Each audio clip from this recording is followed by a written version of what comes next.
That's happening. Now, is that working?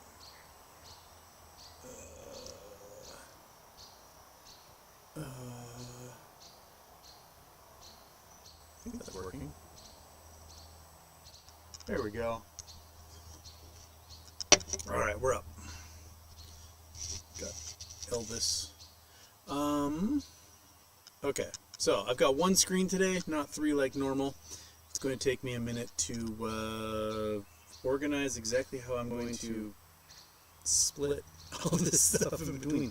Okay, so we're in the yard today. Why? Because it is comfortable out here. I'm on my 10-year-old laptop. Got a lovely camera set up that's not the laptop camera that Mystery Michael sent over. So I got the spare camera going. Monkey butts on the ground. I have an audience. The neighbors are probably inside of their art studio right now going, what the hell is he doing in the yard? And how lovely it is out here. It is. You hear the birds chirping? You know, hear the traffic every once in a while. But it's a nice day. And it's not inside where it is hell on earth. And, yeah, if you watched the show last night, my brain was not working. It was dehydrated and not cooking. So, what's happening today? We've got Larry Cheng bought some shares. Some whales are buying GME and Chewy options in large blocks again. We've got SadBoi Incorporated working with the CUTR, good old CUTR. And it was seeing huge swings in the price of options based upon his plays today. So he went from 49 cents to like $1.68, I think was the high on those options. Whoever was playing with the Chewy options went from 14 cents to 73 cents, I think, in moments. So they, 5x that sucker almost instantaneously. I think what's happening is retail and the whales among retail have sort of figured out how to battle these shorts, and they're coming strong. And if they've got a good chunk of change on their hands, they can really make some moves in the market. And so I think we're starting to see the moves happen. And here we go. Oh, what screen am I on? I'm on that screen. Sorry. If I go to this one. There we go. Okay. All right. So, do you have anything else to add, Monkey? Huh? You want to come up here and say hi? No, you're too tired? Okay. Well, yeah, so I don't have an intro video to play because I thought I had one on this, and apparently I don't. So, intro. He's no problem. There we go. So let's just get in it. Let's see what we got here. Oh, sorry, messages coming in. Are they coming in hot? Are they important? Are they? I sound echoey, reverberating on the stream. I wonder if multiple microphones are picking up right now. I just have the one. Echo. Oh, I know what's happening. I think I know what's happening. Is that guy? Nope, that sound is off. So then no, I don't actually know what's happening. Echo. What is happening? So I knew there would be problems. There always is. Okay, desktop audio. Click on that. Click on properties. Click on. If I do that, does that do anything? Does that work? Does that echo? Give me something. I changed the audio. I have no idea if that did anything. So someone in the chat still echo. Dang it!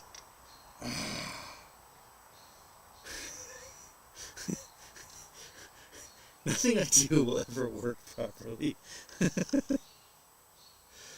Okay, still echo. What in the world? Okay, I go back to properties. Audio monitor off. Okay, that's good. I want that off. Desktop audio.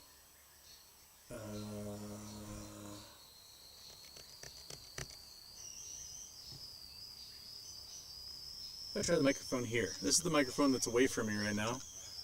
How's that? Do I sound far away now? Because it is about 3 feet from my face.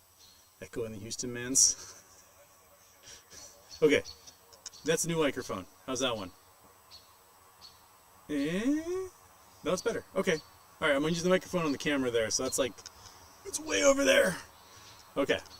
All right, so, not the computer microphone, but the camera microphone. Word. Is there a spider web in my drink? It's the problem being outside is I keep getting covered in spiders and flies out here. 'Tis the season. Okay. All right, so we figured that one out. It's probably Daphne messaging me with a thumbs up, is my guess. All right. Well, no, it says we hear you fine. Just sounds like we. Well, such is life.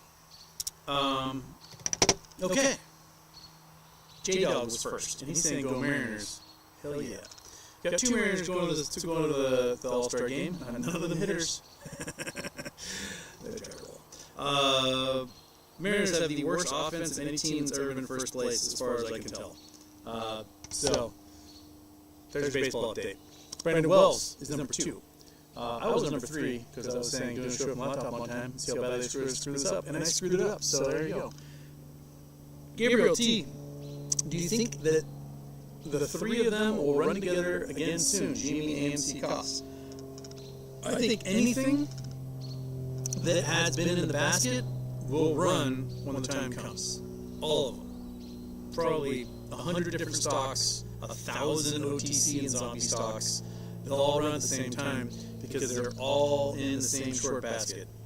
And these hedge funds and the market makers, none of them are creative, none of them are clever. They're just doing the same things that they've been doing in all the other firms. And it's a very incestuous industry, right? You come up as an intern at Goldman, work there for a couple of years, move over to, Melvin, move from Melvin to Citadel, and you bring with you all the same crap. These people bounce from job to job, get their signing bonuses, do their thing, get more power, and they just do the same thing over and over and over again. So, yeah, so they will all run again.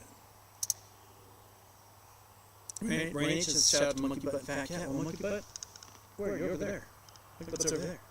In the sunshine. You can't see her. She's just off screen. The Fat Cat, I think, is inside, laying down with the other cats, being lazy, because it's hot as hell in that house.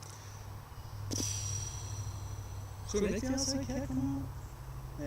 Don't worry about that. Lisa Saw. Happy Cake Day, Houston. Is it true hot drinks are better for cooling you down in a heat wave? I've never bothered because they don't sound refreshing in any way, shape, or form. I'm sure some people must believe that it will, make them sweat more, and then if there's a breeze, that will cool them off. But cold drinks will absolutely take down your core temperature, and that's what you want to do on a hot day. Is you want your core temperature to drop. So yeah, drink chilled beverages. And I don't think hot tea or coffee would do it for me on a roasty day. I have no idea if there's truth to it. I just don't like the idea of it because it sounds awful. Smurfweave, Houston. What has been the biggest thing you felt like you overlooked regarding MOASH? For me, I didn't realize how long hedge fund market makers could kick the can down the road.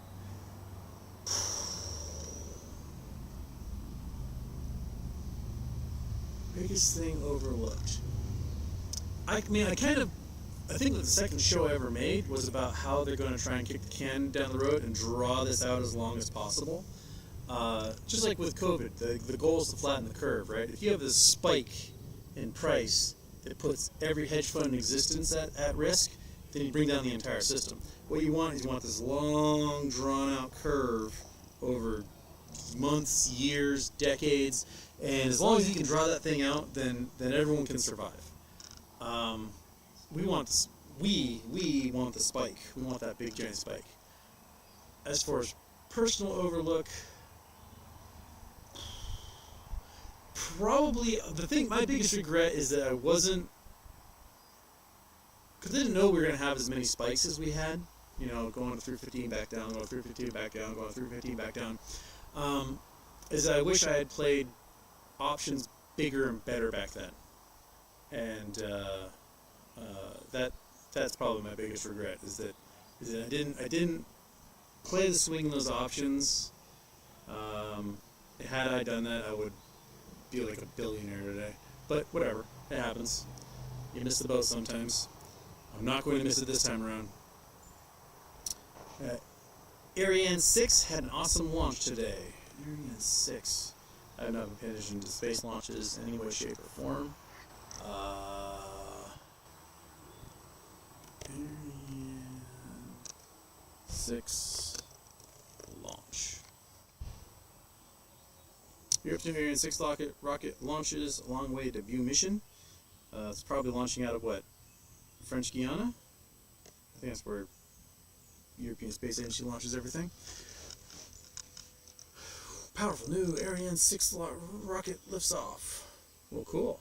Excellent. There you go. Expendable launch system operated by Ariane Space, developed, produced by Ariane Space Group on behalf of the European Space Agency. Replaces Ariane 5 as part of the Ariane launch vehicle family. Two-stage rocket utilizes liquid hydrogen and liquid oxygen engines. Cost per launch between 75 million and 115 million euros. Word. Well, there you go. Well, that's a really cool photo. Alright, let's see if we can bring this up for you. Can he do it? Bam. Load. Load. Load. Load. Load. There we go. French Air Force with the rocket in the same frame. That's a pretty cool picture. I'll agree. That's pretty good picture. Okay. What I wanted to look at, speaking of having this up, is I want to look at the options chain, because last night the total open interest was gone. But, so we've got, this is GME. Not too much play here yet. A bunch of 24s and 25s for this week, trading hands. A whole bunch happening at 25s. 13,000 of them, so that's almost the entire flippity flop of the open interest there. Going through this is always so much harder now that I'm on a laptop. I can't actually see what I'm doing to the screen. So, we have, come on, okay, you can do it. So we have a bunch happening. We got 25,000 open interest on the $25 ones. And at the 30s, we're at 37,000, but 17,000 of them got purchased for next week. That's a lot. That's a lot. The whale notices were going out and saying that there's lots of purchases going on. The same thing was happening with Chewy for, I believe, next week as well.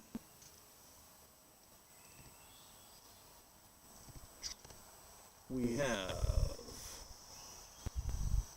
4,000 of them at 25 with 0 open interest. That seems really weird to me. And 16,000 at 30 with 0 open interest. That also seems very weird. And then we go check over at CUTR. This is where SadBoi's been playing. And these suckers, which are at 60 cents, he originally bought it at 49. They went up to $1.68 today at one point.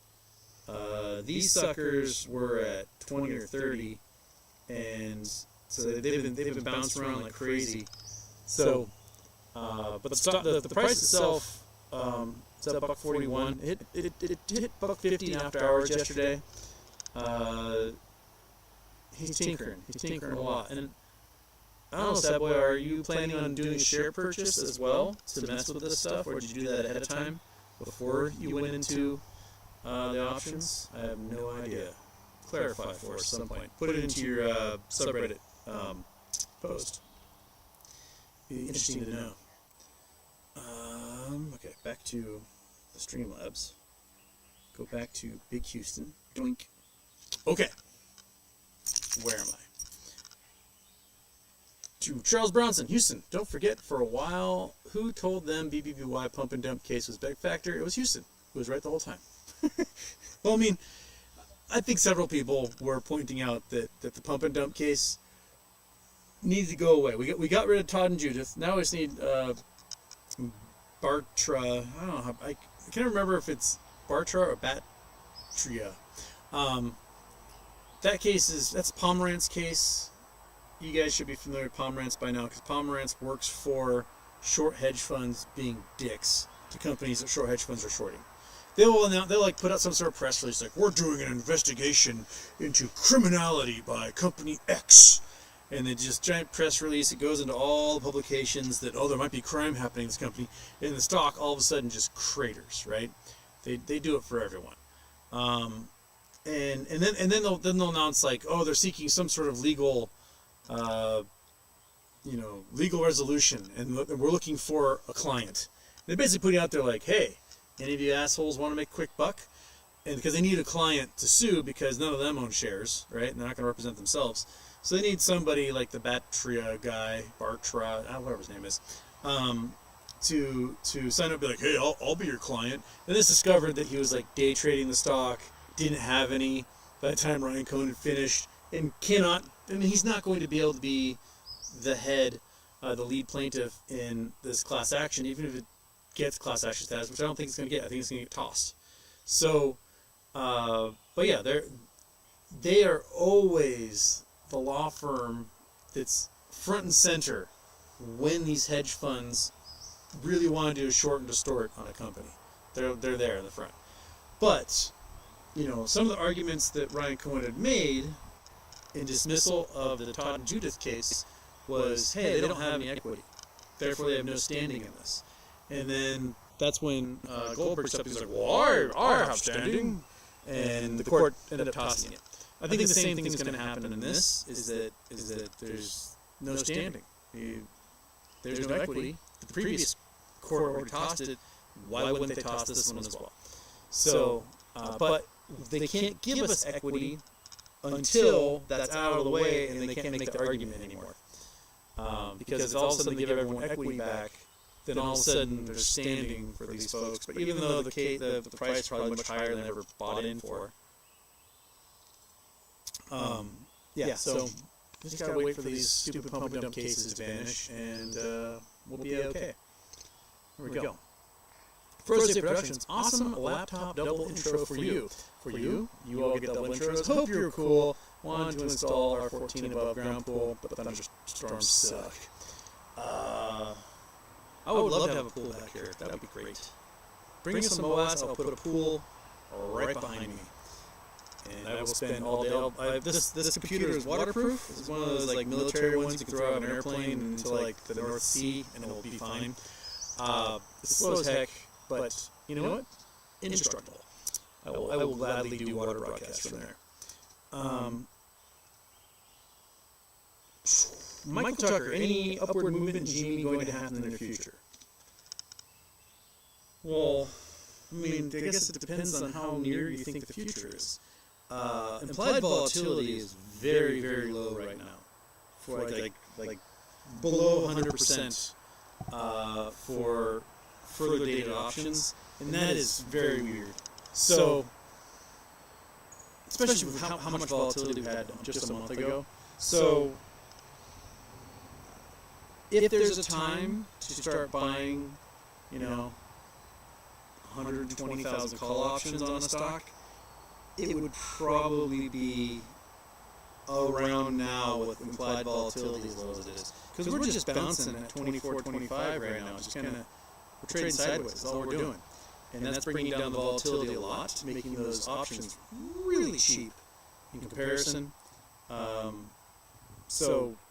Yeah, if there's a whale who has, I don't know, hundreds of millions of dollars at hand, right, Monkey? That will probably result in a whole bunch of purchases at some point in the near future, as you stated, which will result in lots of volatility. So that's what we're waiting on. Okay, I don't have a scroll wheel with this thing, so I gotta use the pad. You're streaming from your refrigerator? Julio's been sending me updates all day from the Trump rally in Doral, where people are like puking and have bloody noses from the heat and humidity. So those are obviously going well. Lexington Productions, Houston, can you explain to us what reverse repo is again? Will this have anything to do with GME or help with MOAS? So repo is the process when you're doing short, it might be just 1 day, it might be 30 days, you're doing these short little loans using collateral. So if you were a hedge fund or somebody making moves in the market, you needed quick cash to make play, because the play is going to be real short. Like, I just need to buy this, sell it, we're done. You're going to take your meat collateral, like the stuff that's the good stuff, the treasuries, things like that. And, Monkey, leave Greg alone. Monkey's running off to go bother the neighbor. So you can take your meat collateral, you're going to give it to a bank, and then that bank is going to give you some cash, and you'll pay a modicum of interest on it, and then a day, a week, 30 days later, you're going to give them all the cash back, take your collateral back. There's been problems with repo where hedge funds are counting that as a sale, as well as still holding it, which is illegal, and they'll manipulate markets that way. But reverse repo is when the banks give their collateral to, the banks give their cash to the Federal Reserve to keep cash out of the market. And when you're battling inflation, you want to have as little cash in the market as possible so that they aren't out there just buying things up, whether it's goods, services, treasuries, parties, whatever. So the banks are giving money, giving all their cash to the Federal Reserve, and the Federal Reserve is paying them, interest on it. Just to keep every night, they just scoop up this cash, give it to the Federal Reserve. Federal Reserve gives them 4 or 5%, whatever, return on it, and just keep the money out of the market. And what we saw starting last year was there was over $2 trillion saved up in there, and the banks started hurting. And why are they hurting? Because deposits are way down. Why are deposits way down? Because everything's fucking expensive, and everyone's savings are getting cleared out. And then you've got commercial real estate not being worth bupkis. So all of these banks whose deposits are tied up in commercial mortgage-backed securities and commercial bonds, their money's gone. The depositors' money's gone. So they've had to go back to the reverse repo and just take their money out. And now they're sitting on it, or spending it, or using it to for their customers who have wiped out their savings, their deposits. It's yeah. I was hoping that MOAS would happen before this part happened, and they could use the $2 trillion+ in reverse repo to pay us. But it looks like they're using the $2+ trillion in reverse repo to ensure that they all don't go to prison or something at this point. It's pretty gnarly.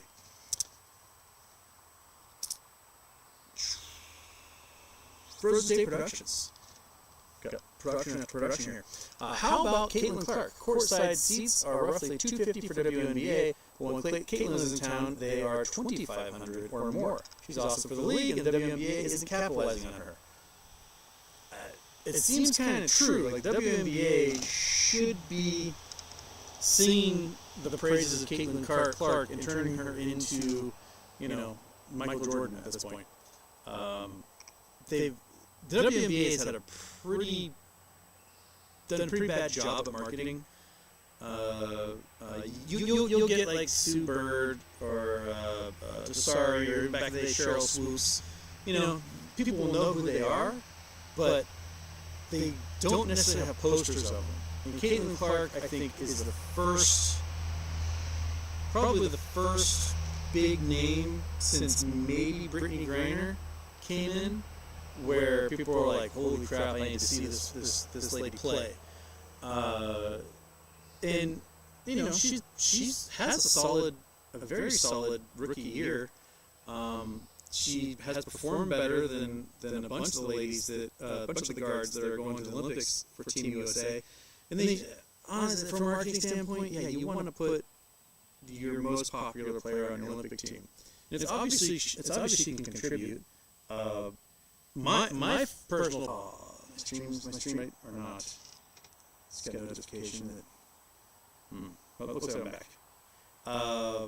So you know, stream's bitrate is terrible. Okay. Sorry, one sec. Stream's bitrate is higher than the recommended. What? Stream is healthy. Okay, then don't yell at me, dude. Why are you yelling at me? So yeah, that's. I mean, I want to go see her play at some point, but she played when I was working, so I didn't get to see it. And back to Legacy Day Productions, Houston. Will all this record heat around the world just get worse? Will we all be forced to move to Detroit?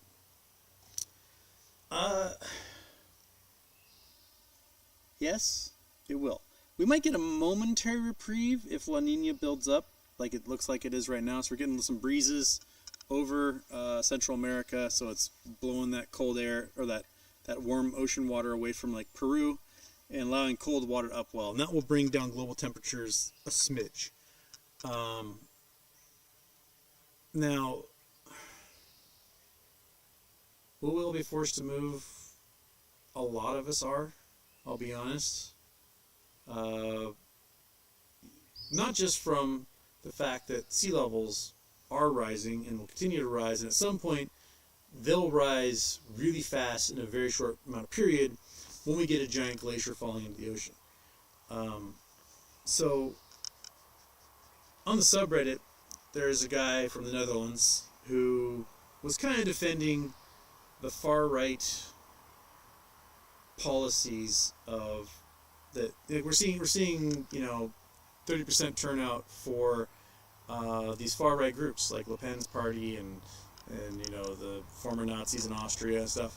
And we're seeing that, and his excuse was like, well, there's all these refugees coming and sucking up the welfare, and they're committing all this crime and stuff like that. But you gotta think about it from the point of view of a refugee, right? 200 years ago, 300 years ago, a whole bunch of Europeans showed up, massacred your people, divided people and tribes and land with arbitrary lines, stole all your resources, took all your land from you, and then, 50 years ago, we're like, you're on your own, with no education, no infrastructure, no nothing. And you got, people who have a third grade education would have the advantage over everyone else. And that's why you saw things like Mobutu becoming a dictator, was because he was a school teacher and had a college education and no one else did. Like, that's how he came to dominate Congo. And Idi Amin, guys like that. And you've got all this strife, you've got massive poverty, you have populations exploding, you've got climate change hitting them really hard, where they're getting months of drought, a year's worth of rain in 2 days, and it's just wiping out these folks. And you've got, war all over the place, going all over the world in these arbitrarily designed maps, because, you got your dictators and your warlords and your religious zealots, and they're all battling each other all the time. And the regular people are stuck in between. They're like, well, this sucks. I see on TV that life in the Netherlands is better. Well, let's start a 6,000-mile journey and go to where life is better. And so they try to, get there, and they end up at that spot. And then the Dutch are all like, well, fuck these people. Well, I'm sorry, Dutch East India Company, you created a lot of this. Like, you being dicks all over the world created the situations we have today. And, if you look at the Netherlands, which 90% of the country is like below sea level, if Greenland falls into the ocean, which it could very well do in the next decade or so, the Netherlands does not exist anymore. It ceases to exist. Their dike system will not handle a 20-foot rise in sea level. They're gone. They're toast. So, Angry Dutchman, where are you going to go? You're going to be a refugee now. You're going to have to go somewhere else. And wherever you go, people are going to be like, what the fuck are you doing here, man? Get out. Why don't you go back to where you come from? Well, where he comes from doesn't exist anymore. So you got to think about this stuff from the point of these refugees. Like, going back is an option, because going back to what? Their land is gone, their homes are gone, there are no jobs, there's war, there's famine, there's drought, there's flooding, life sucks. And if we're going to bitch and moan about the fact that, like, what is it, 1 billion people have been displaced in the last decade from their homes, then maybe the solution is to come together as a modern industrialized economy, all of these modern nations, and I don't know, make life better in these places.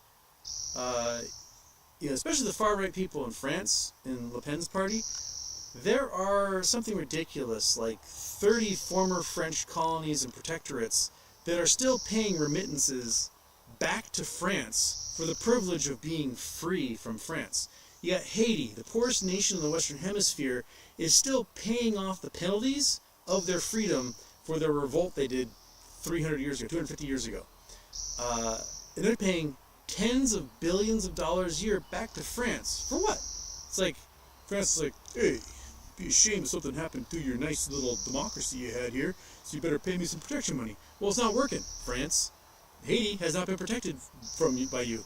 They're an absolute shit show, and people are desperately trying to leave that shit show. You got Ivory Coast, Suriname, Cameroon, like all these nations that are dirt fucking poor are paying tens of billions of dollars a year each back to France for the right to exist. That just sucks. You can go to Ivory Coast, Côte d'Ivoire, and you have these monocrop chocolate plantations. They're growing cocoa beans, and the folks can't live off the land because all of the food that they traditionally grew is been replaced with chocolate, and they're so poor. I mean, they're essentially slave labor or indentured servants. They're at the bottom rung. We're talking, a family of 5 working their ass off, getting $1 a week if they're lucky, right? But they can't even afford to buy the chocolate that they're growing. They've never tasted this stuff. They don't have the time or the know-how to grind it into a powder and add some sugar and actually eat some chocolate themselves, because they just gotta take this stuff, dry it, dehusk it, ship it off to Nestle or whoever else is destroying them, and life sucks. They have no control. Like, had the French not fucked over everyone on the Ivory Coast, those folks today would have a thriving civilization using the resources they have available to them that they fully control. But no, France absolutely just effed them and continues to F them to this day. And then all of the Le Pen assholes in France have the audacity to be like, how dare they try to immigrate here? Well, screw you, dude. You did it to yourself, right? Like, if in the United States, if we're going to round up a whole bunch of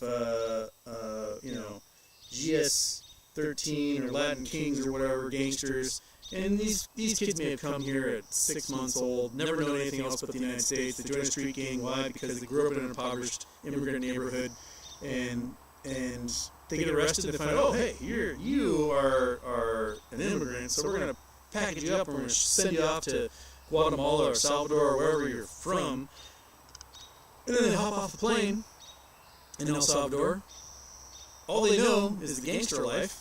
They don't know anybody in El Salvador except for other gangsters that they grew up with who've been deported. And now they run giant gangs in nations like El Salvador, Honduras, Guatemala. And then they make life absolute hell for the people who are living there, who then have to flee, get to the United States, seek refuge, become asylum seekers, and then their kids have to join a street gang because they're impoverished and poor, and the whole cycle just continues again.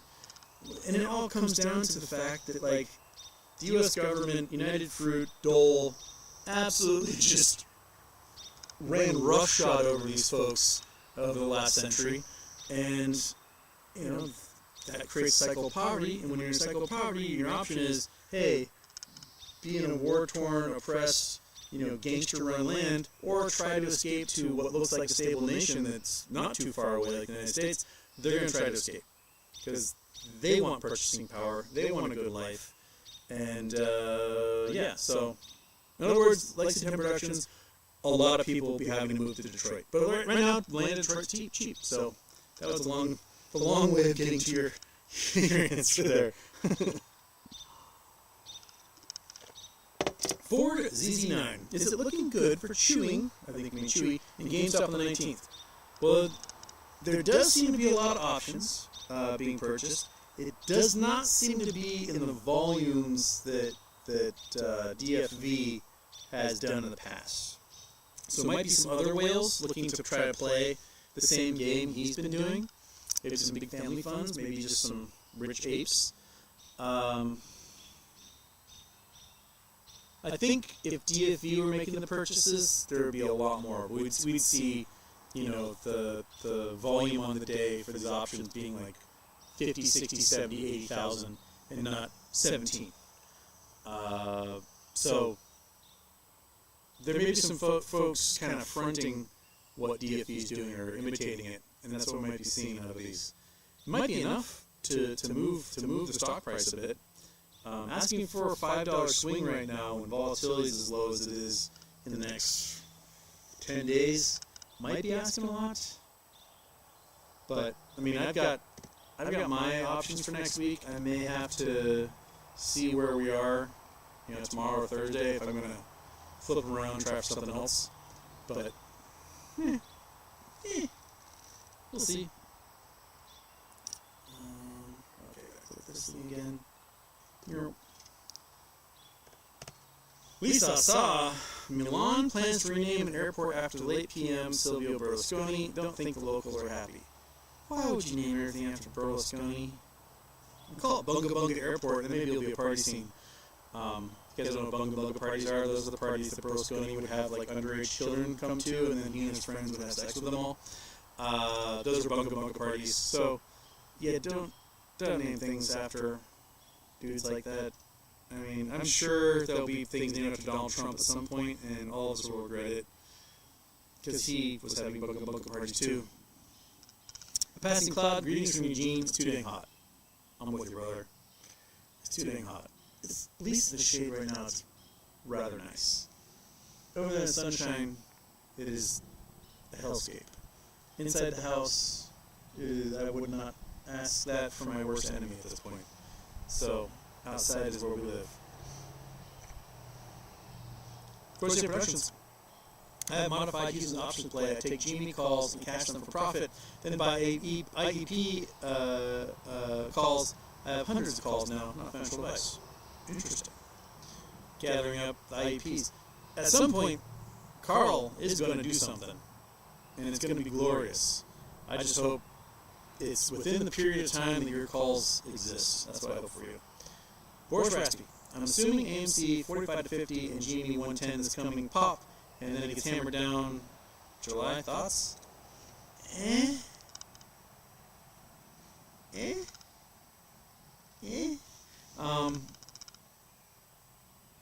I think it will depend upon if we see a huge buy of either options, in the money options, or for some reason a freakishly large purchase of shares. That will tell me the next pop is coming. Until then, all of our guesses about what T35 dates are, etc., have not been playing out. So,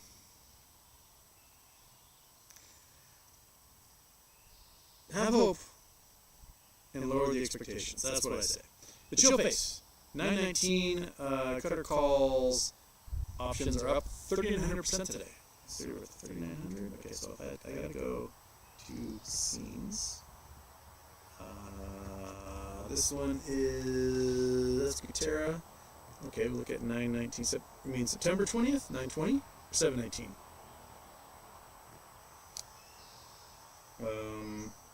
It's only 13 of those in September. I think you must mean the July 19th. They were up a lot, because they were up from 49 to $1.60. At some point, $1.68. This is showing 22% up from yesterday, up 11 cents. So it's worth more. I think SadBoi bought at 10 for these ones, and they're at 5 currently, even though the price is up.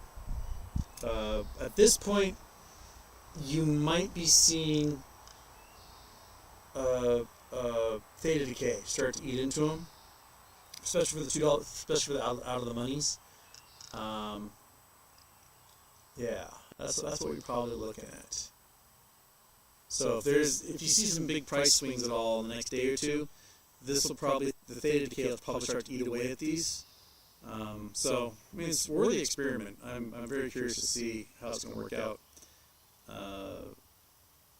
It looks like he perhaps bought some more at because I think it opened again at like 45 or 49 cents before going up. So it looks like he bought a few more in there. Hope to get the skinny from him. Okay. Boom.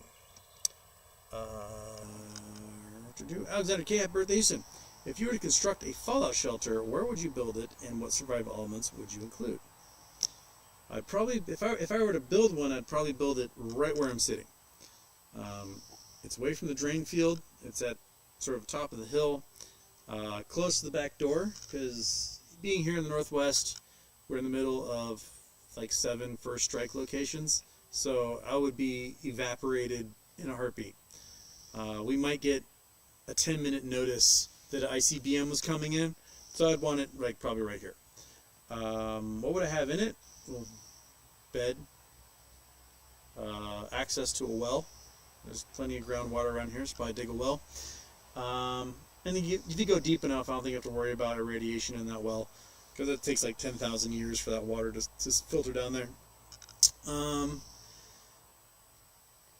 Definitely the DVD collection will have to go in there, right? Because I'm not going to have internet. I'm going to need stuff to watch. I'll watch the same 100 movies over and over and over again. The library will have to go down there. Food-wise,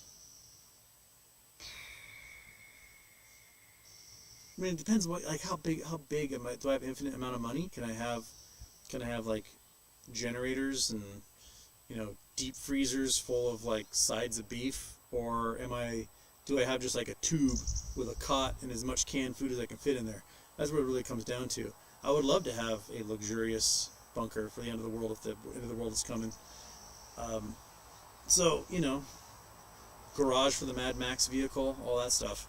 But a lot of the folks who I think are paying into these survivalist camps, like, I don't know if you read about those, like some guy has 100 acres in the Sierras and he's charging a membership fee for anyone who wants to join his like doomsday cult and have access to the bunkers and stuff. The thing is, the dudes haven't even built the bunkers yet. They just have the piece of property and they're charging the fees, claiming they're going to do all this construction. But in the end, hellfire comes raining down from the skies, vaporizing all these cities where the rich people are. The chances of you actually making it out there and being like, look, here's my membership card to that hillbilly is very low. That guy is going to murder you and take whatever resources you have. Cause that's how the apocalypse plays out. You have a few people that can like come together and be resourceful. You have everyone else who's in the mentality of like, I am going to be a warlord and I'm going to trade in women and gold. And this is their fantasy. They've always wanted to be a warlord. They've never had the Black Swan event to make that happen, and they're hoping that they're one of the few who aren't vaporized, and that they can then become your ruler, and you'll be called Morton Joe or whatever, and that will be what we got. So, I really like that bunker. It's in Vegas. It was a house that was for sale a couple years ago. It's just like a normal, like 3-bedroom house, and then there's a giant, like 150-foot tunnel down to the earth where there's a whole other house below, and like this big giant open room that's painted to look like a backyard with a pool, and that one, like, that seems as luxurious as you can expect from being a vault person.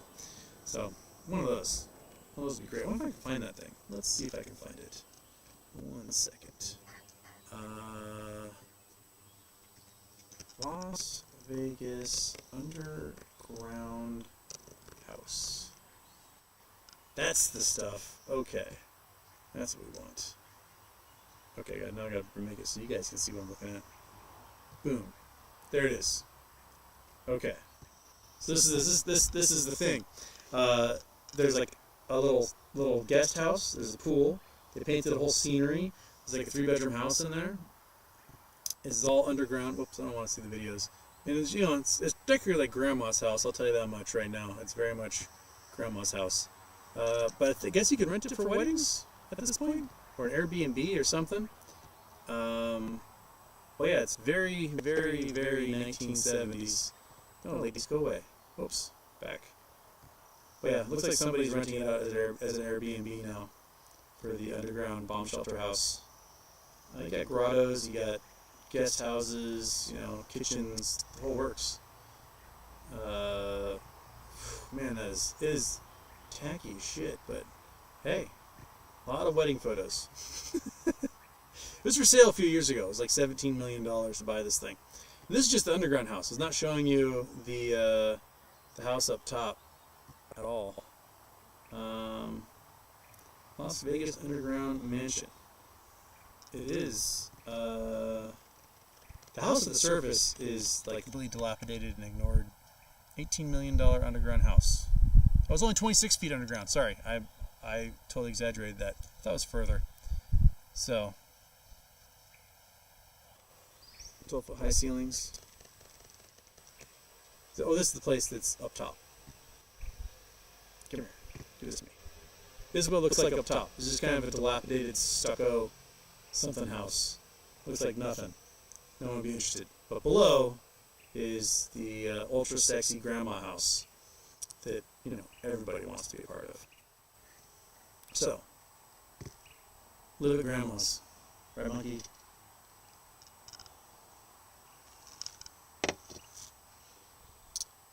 Okay, that was Alexander K's.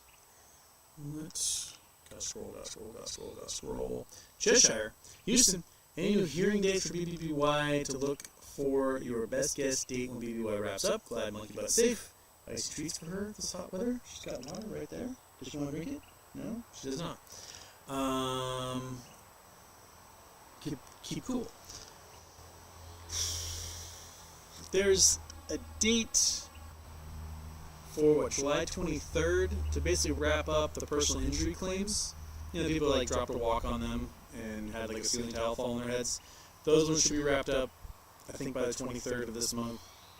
I think the date to look for is when the judge makes a ruling on the last pump and dump case that Pomerantz and the Bartria, however you say that guy's name, are doing, because that one will get tossed.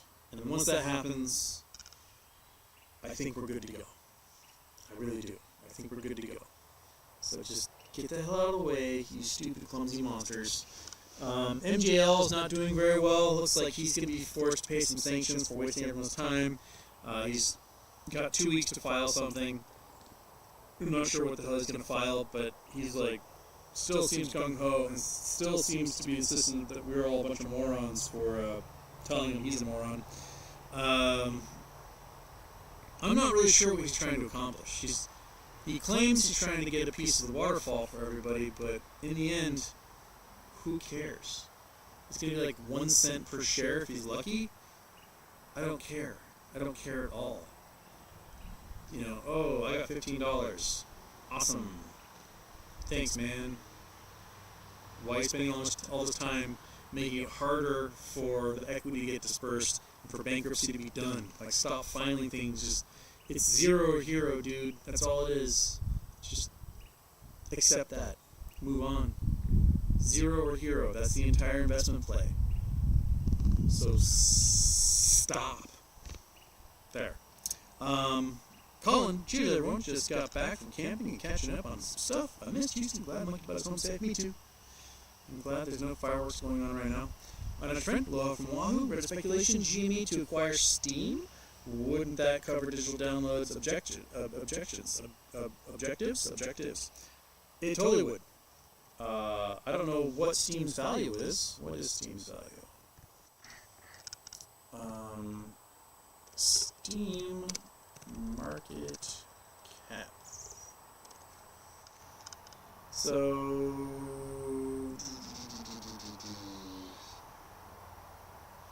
no, that's trying to give me a coin called Steam. Steam Canadian market. Steam. Quit giving me coins, dude.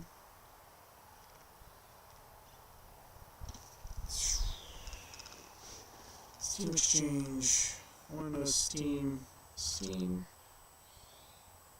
Steam.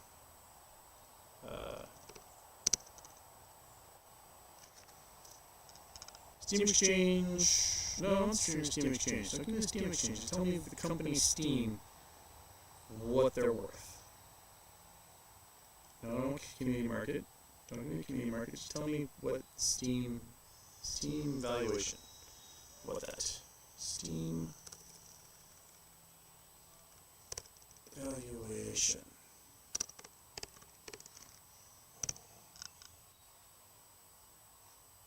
Come on. So Valve itself is worth 7.7 billion. So Valve is who owns Steam. Okay, there we go. So that company is worth 7.7 billion. With 4 billion cash, you could definitely buy a bulk of that in a controlling interest. That's for sure. So I'll go look at Valve.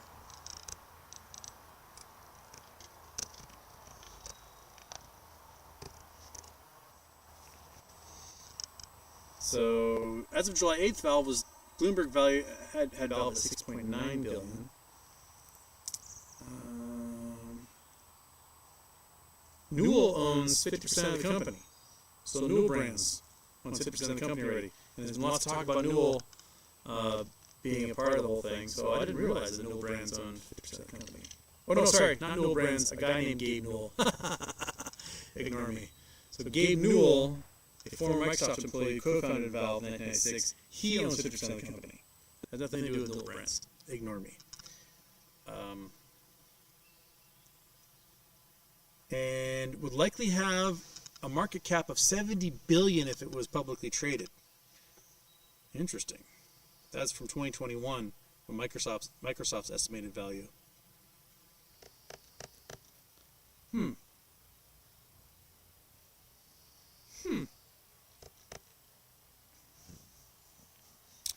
Huh. Well, that's something to consider. I'm not sure how much borrowing would have to happen to be able to make that happen, but would be a worthy target and would save them from having to save GameStop from having to like develop their own system to compete. You just buy one that exists. Do what the big boys do. You buy the tech that exists and you go from there. The stupid tree is trying to not be behind the. Come on, son, stay behind that tree. Okay. Colin says, also might be worth looking at the Siri options chain, and this week, huge amounts of calls at 3 and 350. Sirius Radio. I was reading stuff about that Sirius Radio was what DFB was talking about when he posted the "Are you serious?" meme. Options chain. Okay. Let's see. Let's get you up here so you can see what I'm doing. Okay. Serious options chain. What we got playing with here? We got some pretty big ones. 31,000 at 3, 10,000 at 3.5, and that is for this Friday. That's a lot of open interest. Current price 343. So about to push all those 3.5s in the money very easily by Friday. That'd be interesting.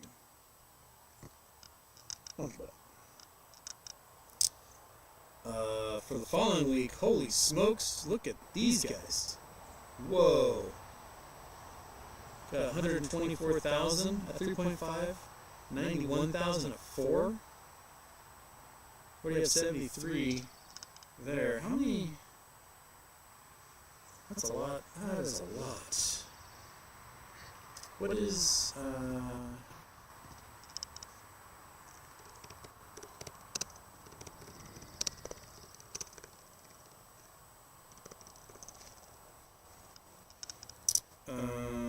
3.8 billion shares outstanding. So there's a lot of shares in Sirius. That's a lot. So this does not represent a very large chunk of how many shares are in existence, but still, Still a lot of options, right, Monkey? Right, Monkey? Yeah? Alright. Hang out with me here. That's... It can be hard to get big swings with that large of a float. I'll be honest. Very hard to get big swings. So, monks. Everyone can't see you. Come here. Come here. I'm just gonna lay down? Alright, fine. Lame dog. No coin. Jimmy, the only thing I can predict with 100% certainty is there will be no end of people predicting MOAS tomorrow. Oh, that's what you can count on. Lord Jameson, Houston, Goins. Is it Jameson or Jameson? Like that. Lord Jameson, Houston, Goins. So, having been so close to being 1%, how is Houston Wade's mental health going? Tenuous at best. Really? Just, one life decision away from becoming a Bond villain. A very poor one. Scott says Larry Chang bought more GameStop shares in new SEC form. 4,100 GME shares on 7/8 at 24.85. So Larry Chang Capital has 69,228. It's a nice. That's more than I have. But there are people in this chat who have more shares than Larry Chang at this point. So come on, Larry, pick it up.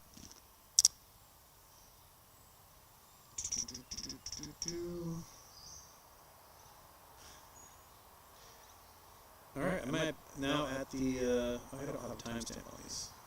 Timestamp, yes, give me a timestamp. Let's see what we're looking at here. Here we go, okay. Now we're to where everyone's telling me I'm echoing. So I managed to become an hour behind the chat very easily. Echo.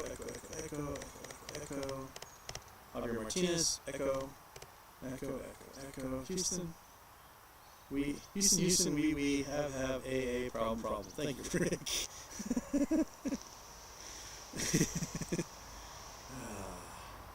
Man, well, Monkey Butt running in the background. Monkey Butt has been outside all day. She's very warm to the touch. You were very warm to the touch, buddy. Yeah? This be a floor dog? You can be a floor dog. Oh. Okay. Sounds like a bot AI voice. Case Chapman thinks Echo sounded cool. Houston's finally ascended.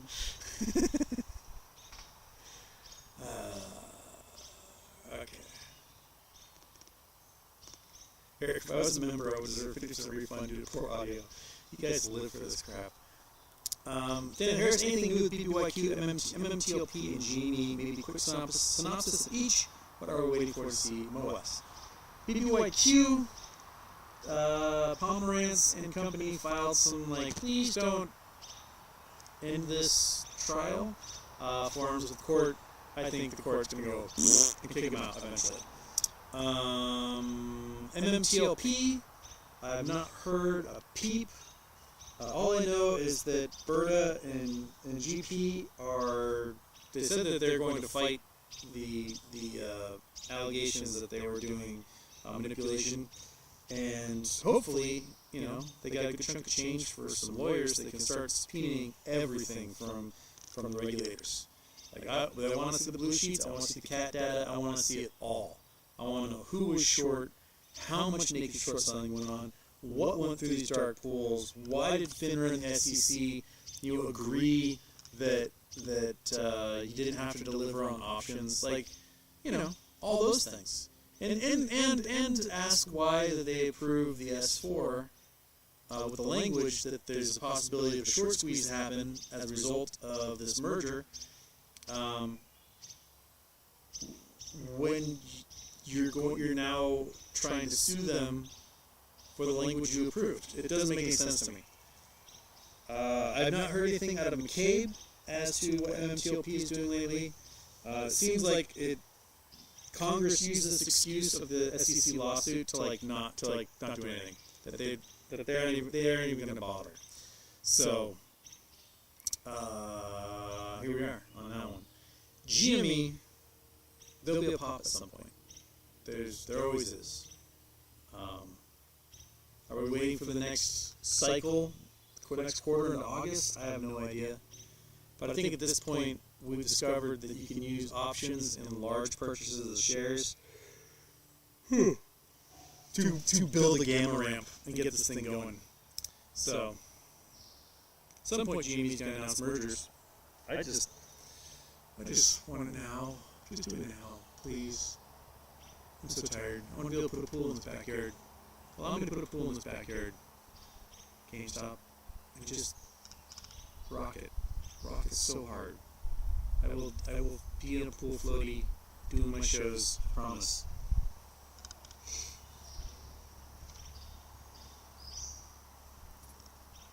Okay, and then there's everyone saying that it's all better. Okay. Where? Echo's back. What? It did come back. So I've been missing this for like an hour. It's back. So I've been doing this entire show with the echo. Is that what you guys are telling me? And I just only realized it now. Okay. Properties. Microphone. If we do this. I don't know if that does anything.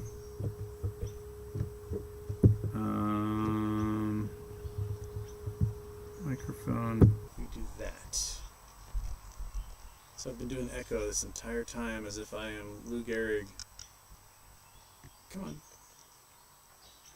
Did that do anything?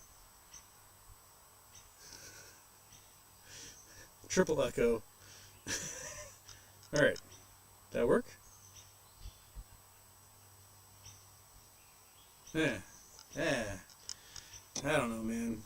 So I've been echoing like crazy. It was just like echoing and echoing and echoing. Okay. So for the last hour, I've been yakking and not realizing that it was echoing like crazy because I thought it was all fixed. You got both mics with the echo. I have only one mic turned on.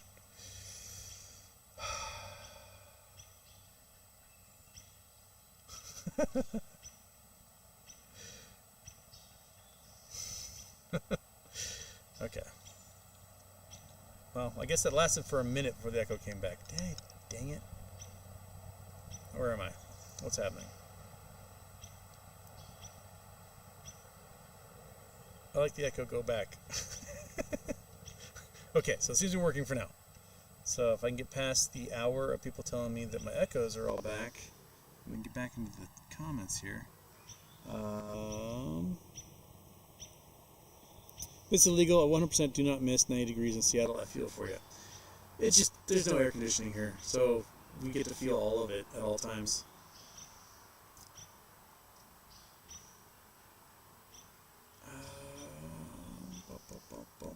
Mudkip, Houston.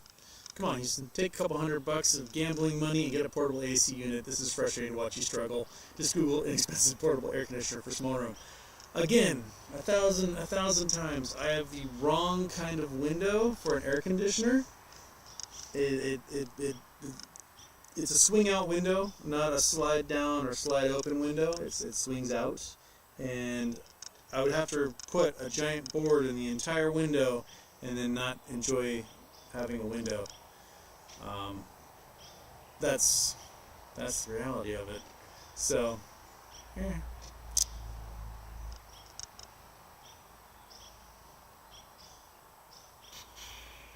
Say Houston as the Bratya case. It is B-R-A. I always thought it was like B-A-R or something. Bratya case got a court date. Not as far as I know. I think it's still in discovery phase and preliminary phase, because one side says this thing shouldn't exist. The other side says it should exist, and we should make this clown the primary party in it. And so they're going to fight over that for a while longer. AM says MMAT dead cat or MOAS. Uzi has absolutely destroyed metamaterial. He's absolutely obliterated the company. They have a deal to sell Nanotech Security, which is the company that makes the security features on currency. That company was purchased for like $70 million 3 years ago, and Uzi is selling it for $10 million. So not only is he ripping the company apart. He's ripping the company apart at a discount and basically making everything a giant loss. They're abandoning patents. It's just, the guy seems like a complete asshole, and I wouldn't doubt if he's connected to Pomerantz and the short hedge funds and everyone else. He's just destroying that company to the best of his ability. Nothing about it seems to be good for investors, and I think he's just the shorts have won in that case. They could have done something amazing and obliterated shorts if they wanted to, but I don't know if there's any coming back for him at all at this point. It really sucks. It sucks for me. It sucks even worse for my brother. I mean, dude had 4 million shares, and now he's got 40,000 worth. What? 1/100th of what he paid for him. So, oh well, such is life. Is it factory? We're outside. We can see monkey consume a live deer. Oh, monkey would love that, wouldn't you? I think you've already scared everything off today.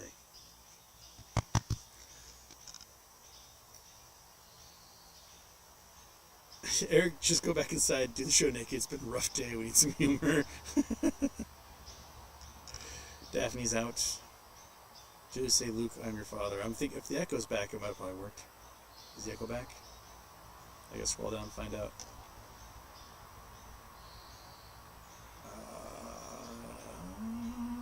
Sounds like you're a different galaxy. The echo is back. Gosh dang. Luke, I am your father. I don't know why. Why? 4K. Why do you do this? There's only one mic, man. So if I just constantly change microphones, right? If I go back to this one and go like that, does that make it go away? Oh! Oh, there's an auxiliary mic on.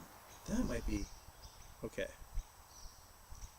That might be what's doing it. Wait, nope. Desktop audio, nope. Nope, wait. Video capture device. Oh. I turned that one off. Does that do it? Maybe that worked? Looks like it was double microphoning itself. And that's even better. Okay. All right. Whew. Let's hope that works. Apparently I've been doing the entire show with a giant echo going and not realizing it. Okay. Ta-da! All right. Scroll back up. Let's get back in the chat. I got 21 minutes to do some more chatting here.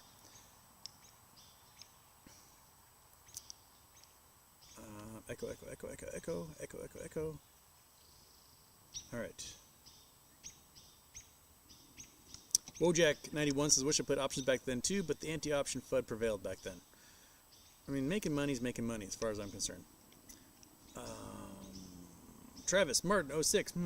That's weird. The stream didn't show up on my front page or when I went to your page, because the world is against me during the hot heat waves. Sorry, dude. Cran Green says, friends, I got a flyer from Chewy in the mail today. If you are in Southern Ontario, 1 to 2 day delivery.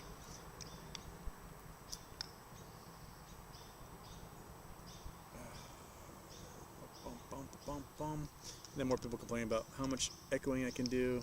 How fast can you snap your fingers? Stalker's behind you in the bushes. I would see that. He's very large. Well, very wide. He's only like 5'7". Billy Mack, what do we tell people who think voting for Trump will somehow resolve MMTLP? Trump does not care about market regulations. He wants less of them because it allows him and his buddies to scam people more easily. Because he's not a legitimate business dude. He is a scammy business dude. And he makes all of his money via, like, Well, scams. He hatches a plan. He's like, haha, I'm gonna figure out how to bilk everyone out of some money, and that's it. That's what he does. So first time around, he slashed the budget of the SEC. He had his people in charge of the SEC not hire employees to do investigations or anything else. So no resolution will happen if Trump is in office. None whatsoever. Very, very, very little possibility of a resolution of any kind. So that's the reality of it.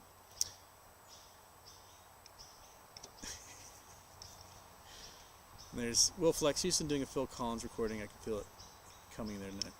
I can feel it coming in the air tonight. Hold on. And then Crockett Tubbs are just racing through Miami suburbs. Got urge for RoboCop marathon for some reason.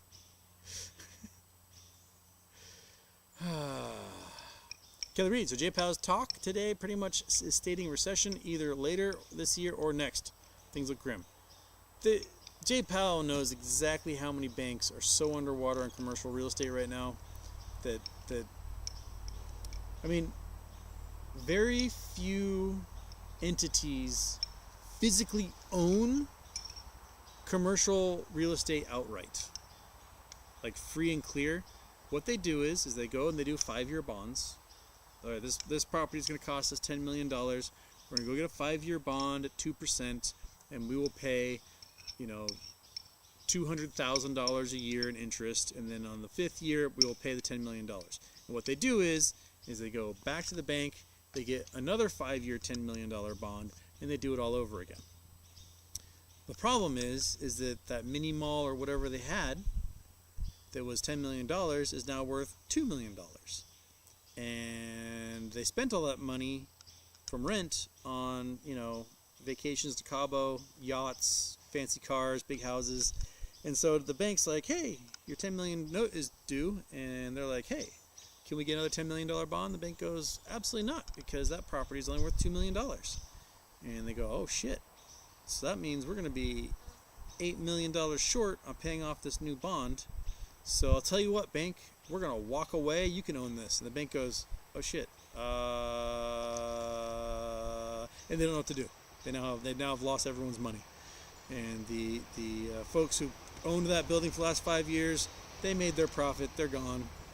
They walked away. The REIT's now bankrupt, and the bank's now stuck with a piece of property they can't sell for anything close to what they initially paid out for the first bond. So that's happening. Now take that and multiply it by 100,000, and you have the multi-trillion-dollar commercial bond market in the United States that's all collapsing. And the majority of those bonds, those commercial bonds, are by local banks and regional banks. There's exposure by some big banks, especially big banks that picked up things like First Republic and Silicon Valley Bank. They've now taken on those bags, just like the reality of UBS taking on the bags of Credit Suisse. So they're all toast, every single one of them, just done. And I have no idea how we're going to climb out of it, and what the resolution is going to be, and what type of insurance payouts are going to be, what type of printing from the Treasury is going to have to happen. But we are going to have to figure out a way to print our way out of it, because everything's going to be so worthless that it's just going to be a giant shit show for everyone. Joe Witchman, how badass were the Comanches at archery and horseback? I assume pretty darn good, since we're talking about it today.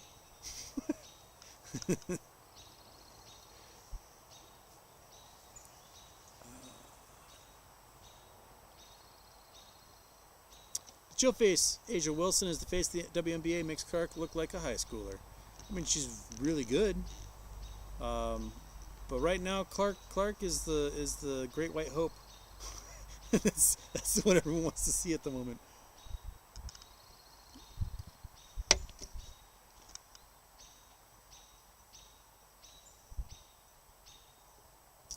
Skynet has activated Houston. Dog mom just tuning in. Beautiful background. It's my yard, man. We can do a little pan and scan here. All right, so we've all the chairs set up in the shade out here so we can enjoy ourselves. But it's a big giant fern forest back there, and got the house over yonder. There's a monkey butt in the corner here.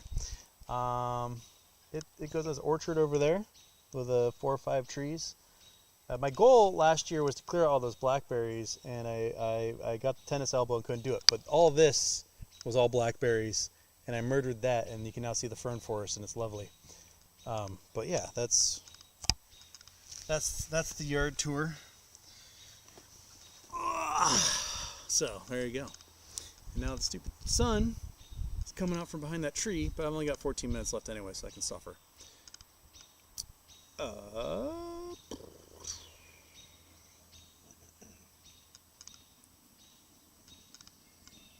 CUTR says there are legal routes for refugees. Maybe it needs to be easier but there has to be a process. I mean, there is a process. It's, at least in the United States, it's you show up at the border and go, I would like asylum. And that's the process. And then you end up, going to immigration court and stating your case and bring whatever evidence you can. The problem is that we've got so many people right now seeking asylum because life in these countries is so terrible that so many of them are fleeing. In Venezuela, in just as 2014, 25% of the population of Venezuela have left Venezuela. That is how dire it is. And it's not dire for any reason other than sanctions the United States put on Venezuela. Yes, Chavez sucked, Maduro also sucks. But our sanctions have been so brutal that they can't fix anything in their country. Their infrastructure is completely falling apart. You couple those sanctions with the fact that Maduro put only loyalists in charge of all the bureaucracy and not experts, and oh my gosh, that's exactly what Project 2025 wants to do. Weird. So 25% of Americans will be leaving the country at some point if that were to happen. But anyway, yeah, there has to be a process for immigration. That makes sense. You got to register people and figure out where they're from and what they're doing here and what their options are. I get that. But you wouldn't need to have as robust a process if you just made sure that the countries you ruined aren't ruined anymore. Build them up, not tear them down. That's what I'm saying. U.S. foreign policy needs to fundamentally change and, maybe start first focusing on the countries we've destroyed, our neighbors, and seeing what we can do to make them better. And yeah, I know there's stuff at home we have to do, but, we should just do it all, in my opinion. J-Dog freezer full of Hot Pockets talking about the bunker.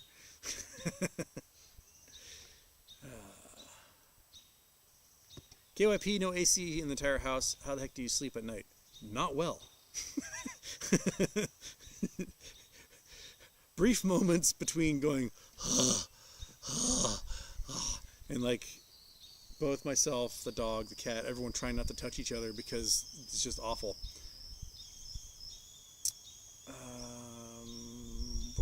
Blah, blah, blah. Hilarious what you said yesterday about the boys. A friend of mine was just commenting he didn't like this season because it's too woke. I've had my suspicion that he was an undercover fascist. Yeah, like the subtlety is just going to go right over their head. This is the entire reason why the White House invited Stephen Colbert to do the White House Correspondents' Dinner is because they thought he was one of them. They didn't realize that he was doing a parody of Bill O'Reilly the entire time. And he was not subtle about it. And only at the Correspondents' Dinner where he just ripped everyone a new one to their face. It was the ballsiest Correspondents' Dinner probably ever. If you ever have a chance to go back and watch that thing, holy crap, did he just call George Bush a piece of shit to his face and got away with it. And then all of a sudden, all of them were like, oh my God, he's not one of us. It's happened with so often you'll have people that identify with the villain on a show and think they're the hero, and they're not being subtle about it. Like Carol Connor's character in All in the Family. Thank you, All in the Family. He was not the hero of the story. He was a cantankerous asshole trying to show a mirror to a racist, bigoted population. Like, the man was wrong about everything in the entire series of that show, and every episode was him finding out exactly how he was wrong. But somehow he gets lifted up as this like hero of the American conservative. Rage Against the Machine. Rage Against the Machine have been socialists their entire time. All they do is sing about race issues, crappy police officers, socialism, but they're heavy when they do it. And people don't understand that. They think, oh, heavy music must be conservative. It's very weird when they have the realization that like a pocket full of shells has nothing to do with anything they think is happening. Yeah, it's interesting. And hey, 30-something years for Rage Against the Machine for them to figure out it wasn't for them. It means that 4 seasons of The Boys is like a new record at this point. So, way to go. Way to figure that one out. Gary Del Vecchio, hi, beautiful backdrop. Where is Nature's Garden?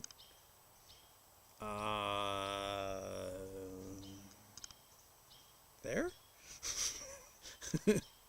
King of Murphy, whoa, I'm a fan of this Yardstream. Feel like your feet should be in a kiddie pool, though. Oh, I wish. We had a kiddie pool years ago, but then the terrible husky that my terrible roommate had destroyed it. And then she threw it into the bushes.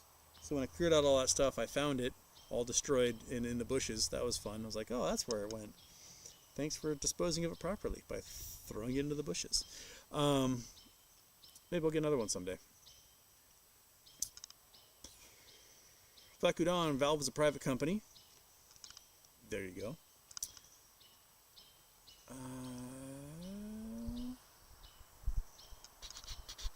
KCTB, hi chat. Houston, the future is here. Streaming outside. What is this, the year 2000? Fancy. I don't think I've done an outside stream since Hawaii, which was like almost 3 years ago now. Right, Monkey? We've done an outside one since then. So, well, you weren't there. You were here. You're getting walks in West Seattle while I was in Hawaii doing live streams. KCTB Houston. I got into a discussion with laws about Airbnb. They didn't believe they could be bad or cause housing issues. Can you explain if or why New York put limits on them, how they affect housing? Okay, so let's say you discover you can rent an Airbnb for $500 a night in New York, right? It's a 2-bedroom apartment, $500 a night. You do that sucker for a month, you're making 15 grand. Not too shabby, right? Especially if it were be rented out to long-term rentals, you might be renting it for, let's say, $2,500. So you're making $12,500 more a month on short-term rentals for that space than you would be for long-term housing for people who actually live in New York.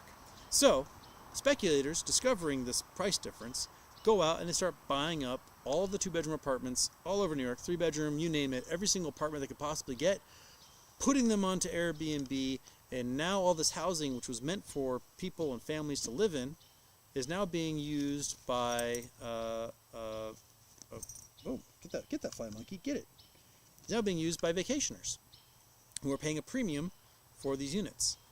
So what New York did is they outlawed the ability to rent an entire unit, an entire house, home, and that only owner-occupied homes can rent, meaning you have a 2-bedroom, you live in 1 bedroom, you can rent out the 2nd bedroom on Airbnb, but you cannot rent out the whole house. The owner must be present in the home for it to be rented out, which has resulted in a gigantic number of apartments and homes in New York going up for sale, to the point that apartment prices in New York to purchase a unit is cheaper now than any point in the last 15 years. And the market has been absolutely flooded with them.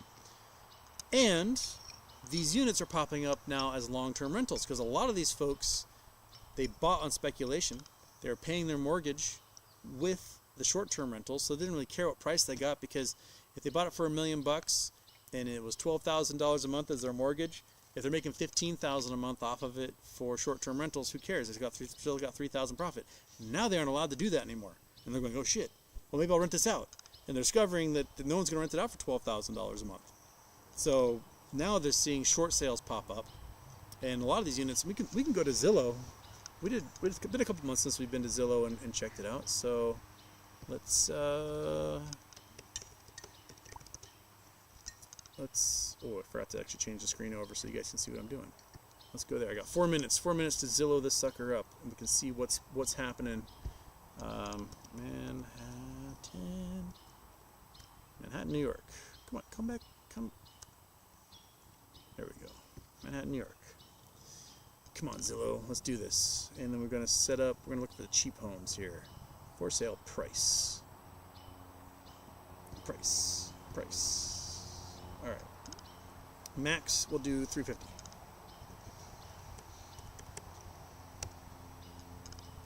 Okay, here we go. This is Manhattan. This is, real estate mecca of the world. Look how many places are now for sale below $350,000. That's 120. That's a one bedroom. One bedroom, 1,000. No, sorry, 2 bedrooms, 1,000 square feet. 120,000. What is this? Hey, look this sucker up. So, unit 2, you have kitchen, living room, bedroom, and then you have a study and another bedroom. So the long, skinny townhouse-looking thing, $120,000. People might be like, "Oh, it's in Harlem or whatever." Who cares? It's $120,000. Okay, get out of my way. I don't want. Go away. Okay, so let's go Midtown. We've got this one's price cut $100,000. What we got here? This is $349. This is on East 76. We've got 2 bedroom, 1 bath. You even have a patio? What? Okay, looks like a nice little office in the living room. Come on, man. Let me scroll here. Okay, little galley kitchen. Second bedroom there. Yeah, you have a patio. It's a terrace. So you got a giant office, primary office. So everything office, reception room. Oh, this is a commercial. It's supposed to be like an office space, but it's really those are bedrooms. So for $350, you can get a place on East 76 for $349. That's cheaper than any home on this island I live on. I think the cheapest place we've got going right now is probably about $700,000 or $800,000. So even condos included. Okay, what else we got going on? Here's Central Park. That's right at the north end of Central Park. $200,000. I gotta look at this one. Okay, this is a studio overlooking Central Park for $200,000. That's insane. What? Yeah, so these you can tell from the furniture that these were all Airbnbs. Almost every single one of them set up as an Airbnb. So $200,000, you can get a studio overlooking Central Park. Not too shabby. What's the world coming to? This is what happens when you ban Airbnb in your communities. All of a sudden, all these homes start to appear, and they are cheap. Man, just go look at them. I have no interest in ever living in New York, but still, like $200,000 for overlooking Central Park seems pretty awesome to me. How about you? What do you got for me? $349. That's high ceilings. One more, and then I'm out of here. This is another 1 bedroom, 1 bath. $349, adjacent to Central Park as well. Some West 96th. Looks completely updated. Hot damn. Got a little bar. Got a little galley kitchen. It's tiny, but you know what? That's a $349 is going to be probably under $1,000 a month for a mortgage, if you're lucky. So, fantastic. It's cheap to live in New York, monkey. It's cheaper to live in New York than it is here. Way cheaper. Okay, so that's it. That's all I got for today. Maybe we'll do another yard show tomorrow. I want to thank you all for joining me. Sorry for all the echo. Now that I've figured out what happened, and we'll rock and roll. The sun is now just beating me in the face, so I need to get out of here. Everyone have a great day, and I'll see you tomorrow. Yeah? Yeah. Yeah.